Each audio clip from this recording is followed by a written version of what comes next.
welcome, welcome. Oh, America the Beautiful. We're trying to keep it that way. That's the Voices of Liberty Choir from Spirit of Life Ministries. And I'm Star Parker. Hi, Inside the Beltway with Star Parker here on Urban Family Talk. Glad to be with you again today. My goodness, just listening to the news, we know there are a lot of issues that we have to keep in prayer, but also in action. We have to be participants in our great society, in our great country, and that's why we're bringing you Inside the Beltway, right here in Washington, D.C., where our lives touch, where public policy is made, and we have to be engaged as Christian people, because if we are not, what do? The scripture's clear. If the foundations are destroyed, what will the righteous do? And there are some places I think we should just totally pull out, of course, in schools, getting our children out of these government cesspools we call schools. I think that there are a lot of entitlement programs that we need to revisit and see if we should all force ourselves into a one-size-fits-all, hostile to Christianity environment. And we'll be talking about all these things here on Inside the Beltway. But today I want to continue a discussion we started yesterday, just to give you a general view of how we are in this cultural collapse. What has happened? We are in a nation of moral free fall. And how did that happen? So that we can move ourselves to get past that moment, so we can start thinking together about ideas on how to revitalize our great country and revitalize the lives of those that are now very, very lost. When you start thinking about, we heard in the news just a moment ago, the rate of people that now think they need to live together before they marry. God was very clear about how he organized a society for mankind,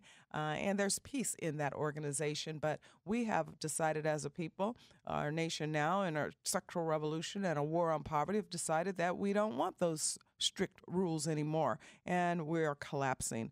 And as a result, people, even of faith, are not knowing what they should do anymore. How do we live a Christian life in this hostile environment? I think one of the ways that we live that Christian life is to engage in public policy, so that when we go outside of our personal space, there's safety and peace in that environment. When righteous men rule, people are at peace. And so we want to make sure that we have people here in Washington that are at least a little righteous. We have opportunity to vote. You know, if you want to like me and you want to be involved in our discussion, I'm only on 1 hour a day, but it'll go viral and you can always catch up with me. But if you want to like me on Facebook, then you can go to facebook.com, Star Parker for Freedom. If you want to Twitter me, then you just Twitter at Star Parker, or sign up for our newsletter at urbancure.org. I run the Center for Urban Renewal and Education here in Washington, D.C. We're a policy think tank where we talk about traditional values. We promote these ideas: traditional values, limited government, free market, strong national allegiance and defense. And we want you to do that with us, and that's what this show is all about. It's sponsored by Cure. It's on the Urban Family Talk radio, and I'm looking forward to enjoying a lot of time with you. I think right now we'll be doing Tuesday, Wednesday, Thursday, and I'll build out and see if we can do it every day. But I really appreciate that you're with me today, and that you will get some of your friends to be with us as well, because we are looking at this cultural war. I was talking yesterday about how we are a split nation. We're a nation right at a similar point where Abraham Lincoln was when he looked into the scriptures in 1850 and said, "A house divided against itself can't stand." He said, we can't do this anymore. We can't be half free and half slave. We've got to make some decisions on how we're going to unify ourselves as a people. You know, in thinking about the news out of even the Republican Party, which is supposed to be the opposition party, that they had not determined to be the party of Lincoln, who says, no, we've got to set boundaries over our existence. We've got to have laws that are consistent with the scripture. And we as a nation are moving away from that, and in the political process, having trouble finding an opposition party that agrees with itself that we need to fight on the other side, the liberals, who've engaged us in a aggressive war. We are in this aggressive cultural war for the very heart and soul of our country. And the reality is there are just not enough warriors. There are just not enough people that are saying, I'm concerned. And liberals have always pretended that they're against war, but they started 3 wars against our culture, and they've been raging since the 60s, and our nation is suffering deeply today as a result of it. And the opposition party doesn't want to talk about it, so I'm going to talk about it. I'm going to talk about, number one, the secular liberal left declared war on religion. They weakened our public institutions and opened the door for a culture of corruption. And if you'll think there's a culture of corruption, then how is it that the very people that make our laws, our lawmakers here in Washington, are at 13% approval? My goodness, if you can't trust the people who are making the laws, we have work to do. But we've scrubbed our schools of all reference to God. I mean, in 1962, the Supreme Court struck down state-sponsored school prayer. In 1963, the court ruled you can't read the Bible or recite the Lord's Prayer in a public school. Yet there are parents, Christian parents, who think these are safe environments for their children. Take them to church on Sunday morning, teach them all about the Lord, lift your hands, pray, and praise. And then Monday morning they go to these schools that tell them that's not true. Everything you just heard yesterday is not true. What your parents are teaching you is not true. And yet we want to still send our children there. Well, by 1980, you can't post the 10 Commandments in the public schools. So we're in this aggressive war. It's a war against religion. And we're starting to see it now permeate in other areas. Obamacare is a law of the land. And here in that law, you have a HHS mandate. The Health and Human Services Secretary has decided that we are going to make sure that regardless of your religious background or your tenets of your faith, we're going to make sure that you distribute abortifacients, contraceptives in your insurance policies. And so what's happening as a result? Christian businessmen have to go into court, say, can I exempt out? Catholic community has to try to exempt out. We get universities. All of this is costing us time, money, energy. And it's warring against the very Christian foundations that have made our nation strong, made us as people strong. I was mentioning yesterday the lawless life that I was living, and it wasn't until a Christian conversion that God said, this is the way I would prefer you to live. And it's healthy. It's a wonderful place to be. And now we're as a society are saying, well, no, it's just theory. It's not true. And they're teaching it in our schools. The second war that the liberal left declared was a war on marriage, and it's weakened women. It opened the door to a culture of meaninglessness. I mean, when we had this sexual revolution in the 60s, it's just unbelievable that we would couple that with a war on poverty that tells people that they don't have to be responsible with the choices that they make over their sexuality. That, you know, there are no natural consequences. There are safety nets. You know, the abortion alone has become a safety net. People are using it as birth control simply because we don't have to think about these things anymore. We've weakened women and opened a door to a culture of meaninglessness. Homosexuality now is dividing us and bringing hostility into the public square. It's unbelievable the places that we have to engage ourselves in discussion in the presence of children. And we're having now in the debate with the Boy Scouts, have to talk to young people. My grandson's 7 years old about sexuality. What does it all mean, Grandma, when it's on the national news? And we have to discuss these things because Christian people took their eye off of our society and allowed these wars to just go on and on for the last 30, 40 years. Actually, it's been 45, more like 45, 50 years, because in the 60s, most of these laws and the expansion of the Great Society was in the mid-60s under President Lyndon Baines Johnson. And it opened the door for all of this chaos that we're dealing with today. Abortion has deeply hurt us. I talked about it yesterday a little bit. We have men, women, children, our society, grandparents just hurt. It's touching and destroying everything. Every place it is. You know, some friends of mine right now are in Philadelphia in the courtroom where Gosnell had an abortion clinic for over 25 years, that it was a filthy environment. Finally, people died. And so now that they've opened the door to what he had been doing in this clinic for the last 25 years, and he had baby parts, the parts of the aborted babies on display in this filthy environment that we call an abortion clinic that should be safe, legal, and rare. And his staff, they all pleaded guilty, but no, he's fighting it. I'm innocent. Not just dead babies, dead women, filthy environment, out of control. And he's fighting it, using race. So there's races that you're coming after me and wanting me to be tried for murder of these innocent women who got lost and caught up in this culture because we keep insisting that there's nothing wrong with abortion. There's no medical, no mental. No, nothing's wrong with it. No moral implications to it. And 55 million dead babies later, we're finding out that no, people are very, very hurt. And it's deeply, deeply hurt us as a society. In 1960, just to give you some examples of this war on marriage, in 1960, 75% of American adults were married, compared to about 50% today. In 1960, 45% of young adults between 18 and 24 were married, compared to just 9% today. People might think, well, I don't want my young person getting married. I'd rather them go off to college and get a job and, age themselves out of marriage.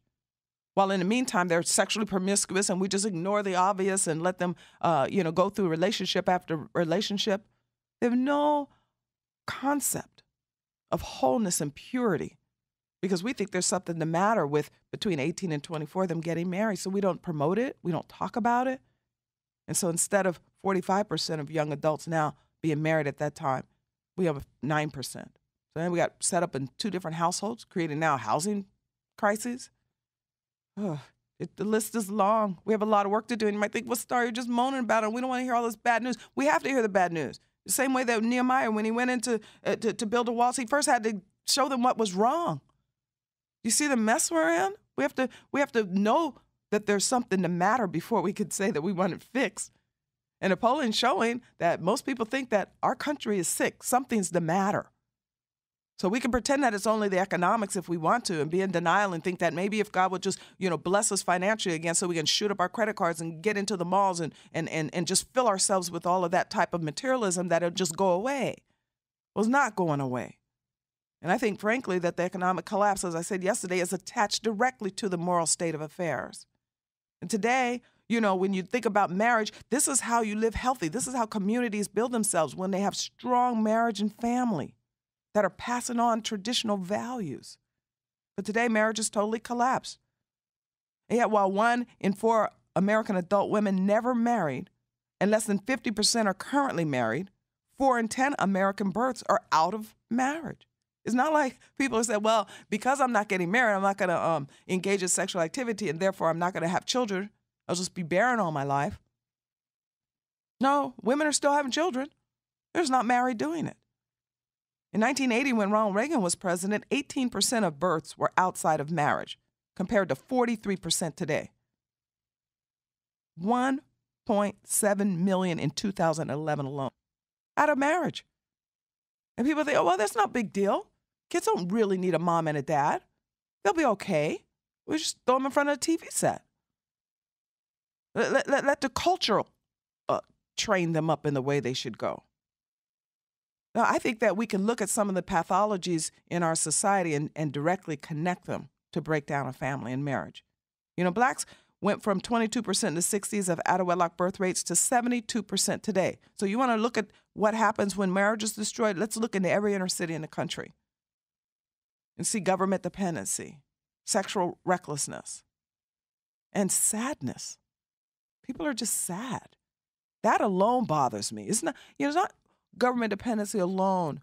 It's not, the cost of government alone. It's that people are sad. I'm in and out of all of these environments working with people that are in these despaired lives, and they can't seem to get out. They follow me. They tell me they put their picture of me right up next to Barack Obama on their wall because they're just so excited that someone would finally tell them the truth and give them an example of how we can break out. Because they know my story. They know I was on welfare. I tell them. And I tell them their fate is not their destiny, that they can break free. But we've got work to do. Hey, listen, why don't you like me on Facebook? Facebook.com, Star Parker for Freedom. Follow me on Twitter at Star Parker. Sign up for my newsletter, urbancure.org. Star Parker Inside the Beltway here on Urban Family Talk. I'll be right back.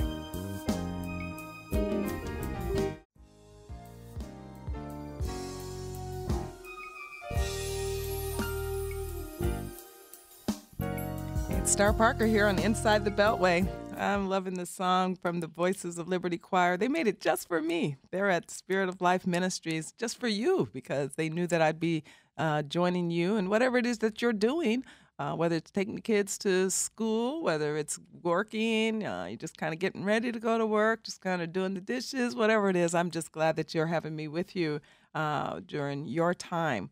Inside the Beltway with Star Parker on Urban Family Talk. And we're going to be talking about Inside the Beltway, keeping America beautiful and whole and God's grace on it. Someone asked me, well, what is the definition of grace? It's just God's unmerited favor. He just shines on us regardless of when we mess up. He just still loves us anyway.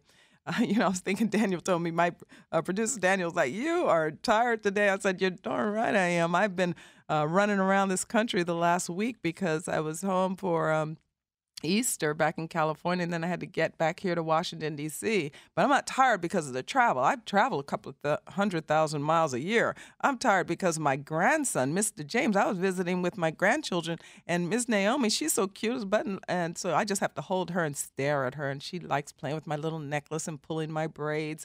But Mr. James is 7 years old, and now he's taken up roller skating, and of course, Grandmommy has to do it with him.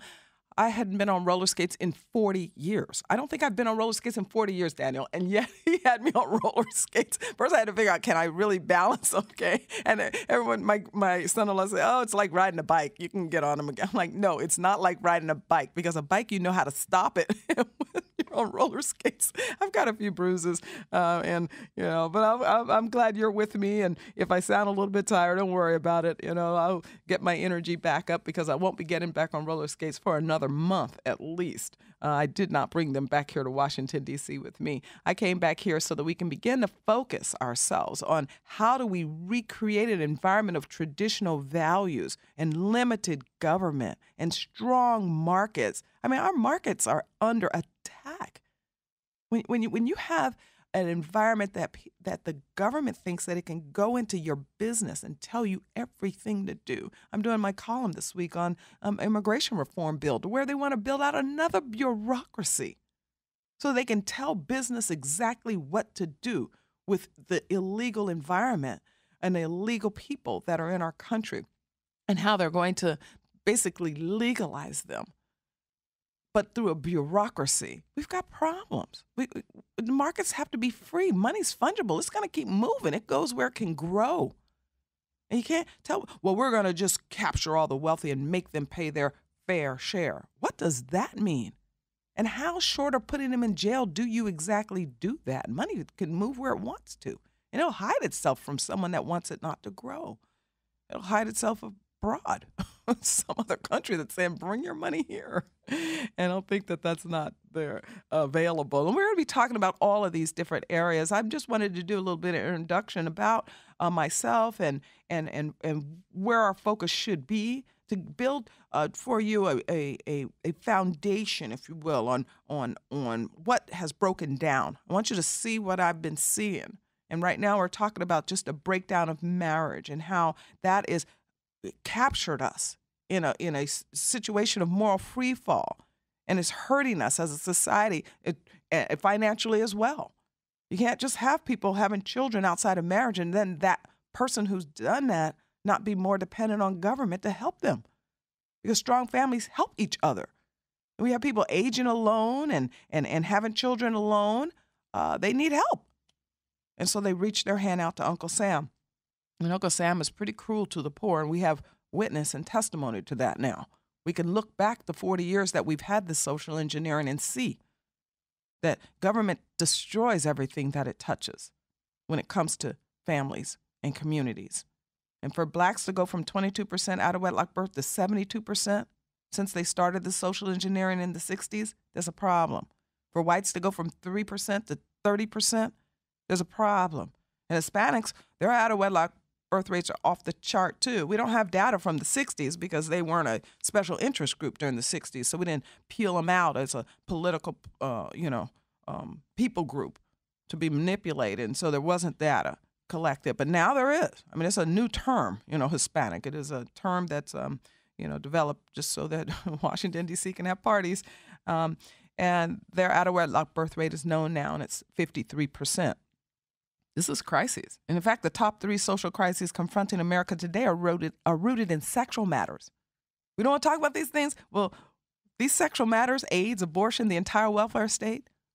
People don't like me calling it the welfare state. Well, we have 98% of the people that are engaged in our welfare system, single women with children. This is a crisis that we have to talk about. And the liberals started this war. They started the war on marriage. And Christian people, us, you, are not thinking about it. And I want you to think about it with me. And that's why I'm going to get you engaged in the show Inside the Beltway with Star Parker. We're going to talk about the third war, too. The secular liberal left declared a war on poverty that weakened family, and it opened the door to this culture of entitlements, and now it's out of control. The Great Society has great cost. I told you yesterday about the black family being our case study. Well, we can look what happened because they tested all their ideas, the liberal left, on a very vulnerable people coming out of a legacy of slavery and Jim Crow. The next thing you know, in the 60s, after their civil rights movement, that was a movement to say, remove these governmental barriers so we can live free. They wanted removal of Jim Crow laws, removal of segregation laws. No, instead, they got forced integration and politicization. And the next thing you know, the Great Society and the great cost of it. In just 50 years, blacks went from 70% of their children being raised in married households to 70% being raised in single-parent households. There's just mountains of data that point to the connection between religion and traditional marriage to civil order, protection of private property, and economic prosperity. And now marriage is under attack again. Not just marriage under attack that women want to say, I want to live on my own. I want to control birth. I want to be able to make more money than my man. I don't even want a man anymore. No, now we're having discussions about whether people of the same sex should get married. What is all of this about? All sexual behavior is adult behavior. It should be private. We should not even be talking about homosexuality in the public square. But we are.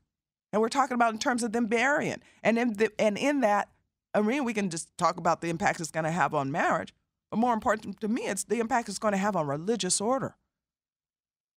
Do they now get to dictate to the church whether they can discriminate or not? Are we now going to have a situation where churches have to be shut down because they preach the gospel? God is very clear about our sexuality.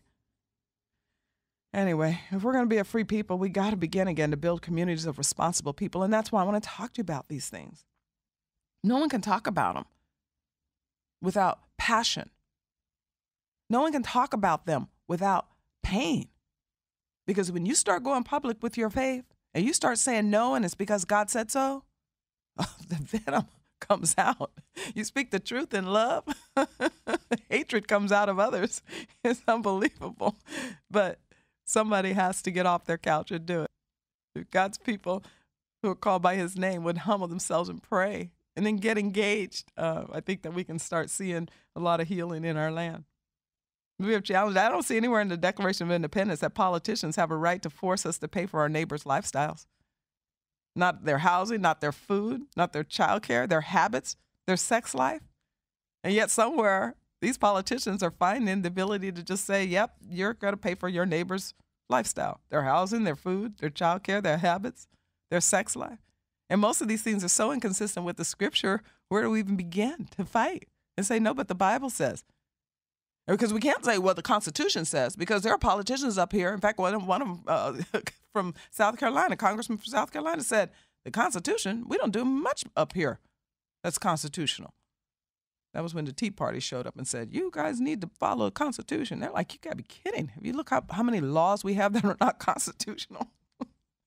And they just keep going on and on. I don't see anywhere in the Constitution that a politician has a right to force religious individuals or religious institutions to subsidize activities or behaviors or life choices that they consider abhorrent or that are a violation of the tenets of their faith.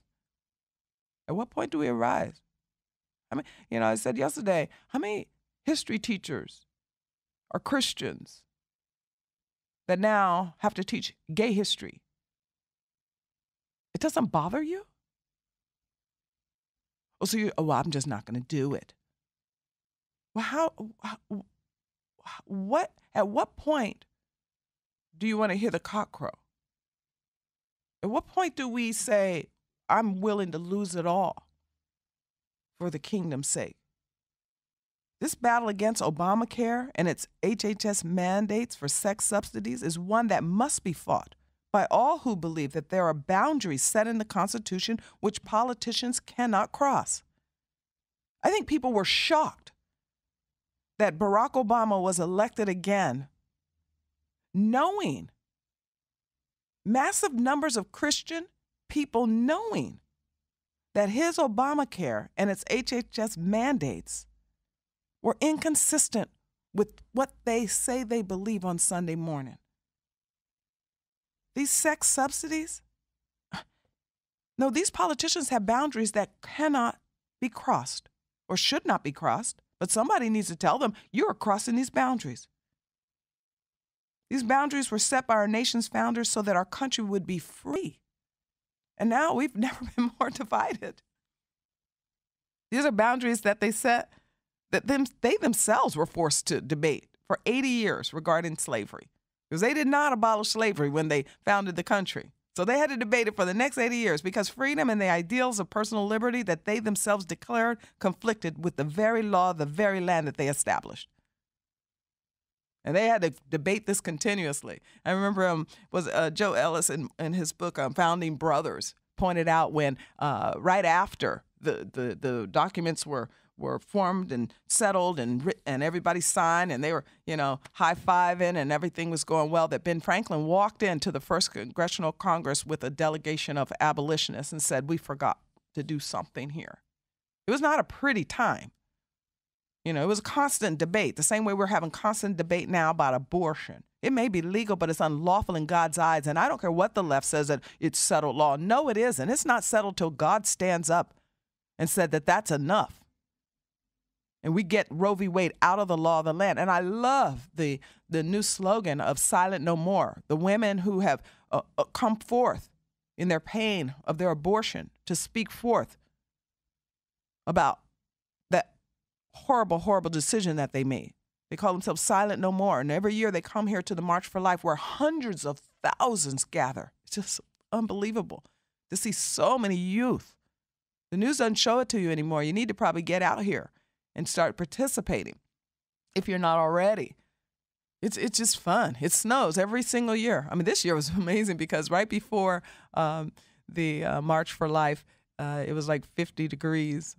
And then it got up to 60 degrees. Then it snowed on us. And then the next day after, it got up to 50 degrees again. It's just unbelievable. But anyway, the Silent No More, they were here. And their new slogan, not just illegal. It's not enough for Roe v. Wade to be overturned. They don't want abortion just illegal. They want it unthinkable. And I agree with them. That's what we want. Unthinkable. The same way we think about slavery now. We look back at that time in our history and say, how did we allow that to happen? And now we're in this war over this HHS mandate that's in Obamacare. We have to overturn it.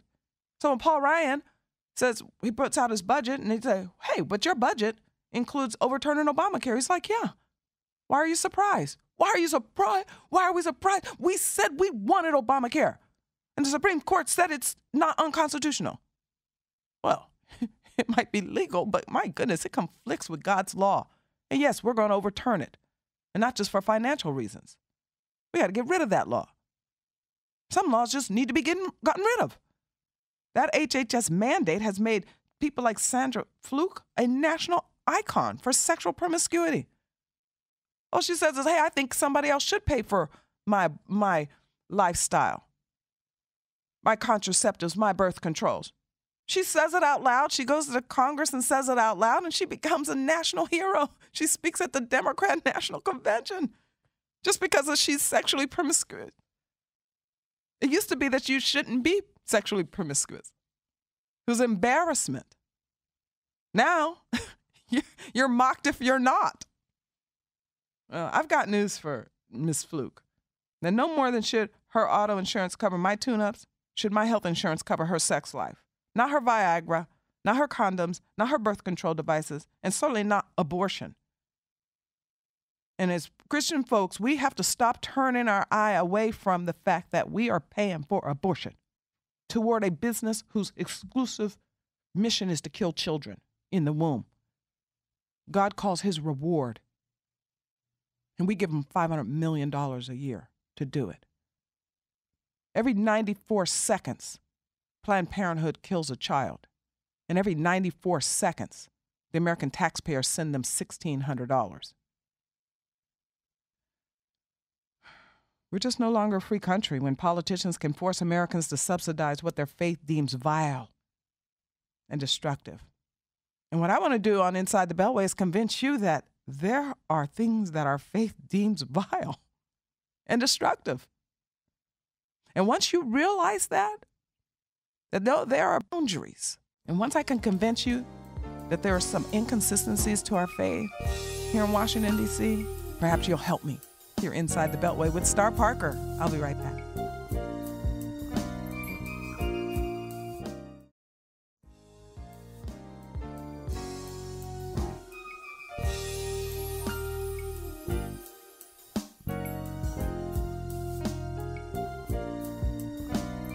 Voices of Liberty Choir, you rock. That's from Spirit of Life Ministries, and they made it just for you, just for me, Star Parker, Inside the Beltway, here on Urban Family Talk. And some of you are asking on Facebook, oh, Star, you're on radio? Why? How this happened? Is that a cure thing? Yes, it's a cure thing. We want to get this message deep into these Black and minority communities. We have to have a convergence of their faith and their values with their political understanding. Public policy matters. We have to live in this world, and we have to live. I know this. We're not of it, but we sure have to live it. We have to send our children to school. We have to go to work, and we go to work. You want to be able to be a Christian at work. Not somebody tell you, well, here's what you're teaching today. Oh, here's what you're doing today. You're signing off on all these marriages. Oh, here's what you're doing today. You're going to send a donation over to Planned Parenthood, because we have a lot of corporations. When I was down just recently at the Opryland with the National Religious Broadcasters at their convention, we had protesters out front. My friends. I'm like, why are you guys protesting Opryland? It was my friends. They had big signs. Oh, my goodness, I love them. Greg Cunningham, my big favorite one is the Changing Faces of Choice, where on the first panel it has religious choice, and it has a picture of the Holocaust. Then it says racial choice, and it has a picture of a lynching of a Black. And then it has reproductive choice, and it has a baby's arm on a dime. And they had these big signs out there, all of our big pro-life signs. And kind of Greg and his team over there at the Center for Bioethical Reform have been doing these signs and trying to show this society what has happened in abortion. We need to see it. The best video ever done on this issue was Hard Truth. They did that 20-something years ago. It's still good. I hope it's on like a little DVD so you can get it and see it. Hard Truth. And so they would show the aborted babies on it. And I'm like, why are you at my Marriott? Why are you at my Opryland? They said, because it's Marriott now. And Marriott Hotel gives money to Planned Parenthood. Like, you got to be kidding. Why would Marriott give money to Planned Parenthood? With all the charities, with all the need. They go out of your way to give to this controversial group that we know is exclusively in business to kill children in the womb, where God says they should be safe there. This is my reward. This is where he put his own son so that we could be redeemed and free. He put him in a womb. And we think, oh, let's just go limb by limb them. So we have to fight, because now I've got a decision to make. My Visa card is Marriott. What am I do? Cut up my Visa card? How do you pull out of the world? We got to fight. I stay in Marriott. Oh no, I'm a protest. I'm a protest Marriott. Our world becomes too small if we just say, well, cut the TV off. No, we're going to fight and make sure that no poison comes into the public square. And that's what public policy is about. Our lives touch. Our lives touch. That's called public space, public square. That's why it's important that our values are in our laws. Because we are no longer a nation of individual obligation when politicians can pit family against family, friend against friend, neighbor against neighbor, employee against employer, young against the old, just to further some left-wing social experiment that has failed throughout history. These things have failed throughout history. These are not new ideas. Homosexual marriage is not a new idea. It has failed throughout history, yet we're going to do it again. We've got to ask ourselves. Oh, I was telling you why. I forgot what I was telling you. Why I was telling you a whole thing about Marietta is because, why is Cure doing this? Yeah, we want to push these ideas more into the Black community because Black Christians are needed on the front line with a lot of white Christians who already came and joined the moral majority. We need to make our voices heard. And Black Christians are the only ones who don't vote their values on Tuesday. They go to, but yet they're churched more than any other ethnic group in our society. In fact, it was a Black Christian who first spoke out against homosexual marriage. Said, oh, no, and do not use our civil rights language. But because these politicians and the lewd liberal left knew that you weren't going to do anything about it, you weren't going to change your voting patterns, your voice went unheard. You don't see any uproar in the Congressional Black Caucus. We know what those 40 members are going to do every time. They're the hard, lewd left. Liberal. That's it. The biggest thing that even the NAACP pushes today is homosexuality and homosexual marriage. They're not concerned anything about the Black community, and they know that Blacks aren't going to do anything. So what you going to do? Communities sitting in ruin, families have fallen totally apart, education's still in ruin, and they don't have to do anything because they know you're going to reelect them. So what we want to do is to interject some truth on Inside the Beltway here at Cure, urbancure.org. Sign up. Like us on Facebook, facebook.com Star Parker for Freedom. Follow us on Twitter at Star Parker so that we can interject some truth, so that your values, what you say you believe on Sunday morning, I know you do. I know God changed your heart. But now we need you in the public square to express those changes so that we can fight for the heart and soul of our country. We got to think about our children, our grandchildren. You know, the first question we should be asking ourselves is, what's wrong with our country? And the answer we should be seeking is, how do we begin to fix it? And what's wrong with our country is we are just no longer building according to the blueprints. Our nation was designed to be free, a free nation under God. But we've lost our way. We've lost our way totally. You know, every part of our country untouched by government is going great. This iPad I have, all of this technology that we have. I mean, I'm sitting in your living room with you or in your car just because of technology. American innovation and productivity, where people are still free, is going great. Our problem is where we've let government take over our lives. The federal government now takes 25% of the American economy. And out-of-control debt, enslavement to government, and broken families is no formula for a great country. You know, the good news is we can change. And that's what this show Inside the Beltway is going to help you address, the changes. Help you understand what has broken, what we need to think about to fix. How, you know, some ideas, at least, it's debatable. I'm not closed-minded. You want to send me little notes on my Twitter, or you want to send me notes on my Facebook, or you want to send me notes at my Urban Cure, that's fine. We'll be reading them. I'll look at them. I think we should have discussion. The good news is we can change. We can be born again. If we can be born again as individuals, we can be born again as a nation. And we don't have to stay left. We don't have to go into the gutter. We don't have to stay over the cliff. We can turn around. We can rebuild ourselves. But we have to know, okay, this isn't good.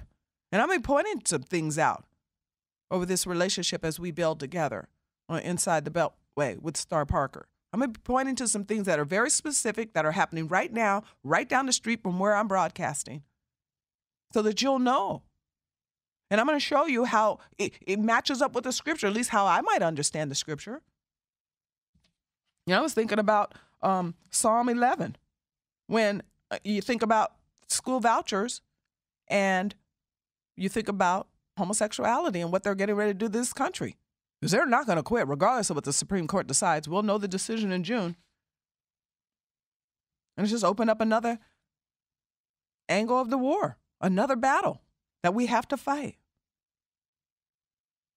But I know that we can change, and that's what this is going to be about. I know that we can change as a country because I know that God still touches men and women way down the deep of their heart.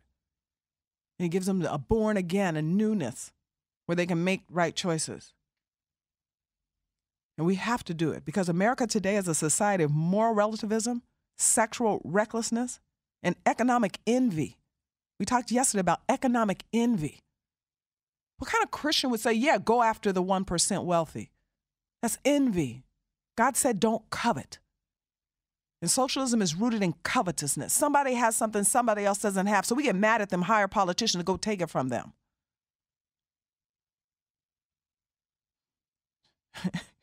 I'm telling you, we have a lot of work to do to get our country back on track, to get ourselves back on track. Because, the community has to be fixed in order to fix the country. And community can't fix unless family's fixed. And family won't fix until we start saying, we're supposed to reserve our sexual impulses and passions for marriage. And if you can't do that, then marry. And the younger, the better. I married my daughter off at 21 years old. She's been married now 11 years. Got 2 little grandkids for me. She said she loved him. So why not marry him? And they have a wonderful, wonderful life. And I'm just really, really blessed by that. Especially after the life I lived, dragging her through that chaos with me. Just out of control. And next thing I know, I'm on welfare. Got her in that too. I had to break that cycle. Broke that cycle by just saying, God, forgive me. Here we say, for we know not what we do. We know exactly what we're doing. What people are doing now, what the liberals are doing now is just change the law. Oh, we don't like the law because it's confining, so we'll just change it. We're going to change the laws of nature. How in the world are you going to change, Danny, how are you going to change the laws of nature? How are they going to change the laws of marriage? I mean, come on. Just because you term it differently, it doesn't change the fact that a man will leave his father and mother and cleave to his wife and the two will be one. It doesn't change the fact that God said, I made him male and her female. It's just not going to change it. This society, men go and politicians come and go. You won't hear a whole lot of Barack Obama bashing on this show. And one of the reasons, not least on my show, Inside Beltway, one of the reasons is because he's leaving. He's in his second term. It's over. The word of God's going to continue. And activism is going to continue. I know Cure's going to continue. We got nice digs now. For you guys that want to come in and join me, we can even have you come in while I'm doing the show. I'm 9 o'clock Eastern Standard Time. So you can come here to 1317 F Street Northwest, and we'll let you in and watch me do it. I'll say hi to you, but don't try to distract me because I have to think about things. We're actually going to get one of these cameras. What'd you call a webcam? Yeah, they're going to webcam me too, so you'll be able to see me. And that's cool because I put on my makeup already anyway because I don't mind. That way you can see me and I can see you. For those of you that are not doing other things like driving. If you're driving, I don't want you to watch me. I don't like when people are texting while they're driving. It's like, will you drive?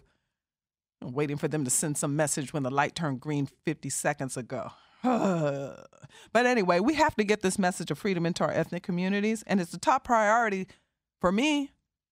Others say it's their top priority, like the RNC. I cannot believe the Republican Party now says it's our top priority to go after the blacks, but we're going to also go after the gays. How is that going to work? Don't forget the blacks are the ones that said they're not into this gay marriage stuff. Plus, which blacks would you be going after? Because if you're going to be going after conservative blacks, I don't think that that's a good match there. I mean, you're having enough trouble with the religious right. You throw some religious right blacks in there, oh my goodness, well, you got passion now. I mean, you got some spunk. That's why I think that where one big mistake was made when it was party takeover time was during the 80s, late 80s, early 90s, when the movement of the Christian coalition started, that African-American believers didn't join in right then. Because then all the Christians would be in one party together. And then we'd really be an opposition party. But it's just a lot of misinformation. That's one of the problems. And we've got to get our message into the ethnic communities because the country itself is becoming less white. And liberalism is the only message that's been sold in these minority communities for 50 years. That's why I'm so thankful for the people at Urban Family Talk. Because, you know what? Let's give people some information in these minority communities. We're deliberately targeting them because for 50 years, these communities, that's all they've heard is liberalism. And conservatives are not going to be able to move this nation toward building according to our constitutional blueprints without doing a better job with these ethnic minorities. We know that we have to sell it. And the fact is that the blacks and Hispanics, they need these ideas more than anyone. They don't understand American exceptionalism. Without blacks and Hispanics, it's going to be hard for conservatives to get elected to do these reforms that are necessary. And those that do get elected, it's going to be harder for them to get it done without blacks and Hispanics understanding the principles of this great country, understanding traditional values, limited government, free markets, and strong national allegiance and defense. That's why we're going to talk about it on Inside the Beltway here with Star Parker on Urban Family Talk. Because the great irony is the reforms that conservatives desire the most, these reforms are what low-income Americans need more than anyone. They need them the most. They have to get their children out of these broken schools.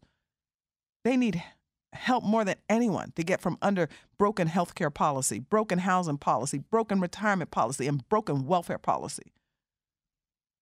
And we're going to help that grow, the understanding of what has broken down so that we can be a part of fixing it. We as Christian people have to do it. And you can like us on Facebook, facebook.com/Star Parker for freedom. You can follow me on Twitter at Star Parker, and you can sign up for my newsletter at urbancure.org. I'm going to be here with you inside the Beltway with Star Parker. I'm just going to be here with you. I'm going to be here for you. I want to hear from you. And God bless you. And God bless this great country.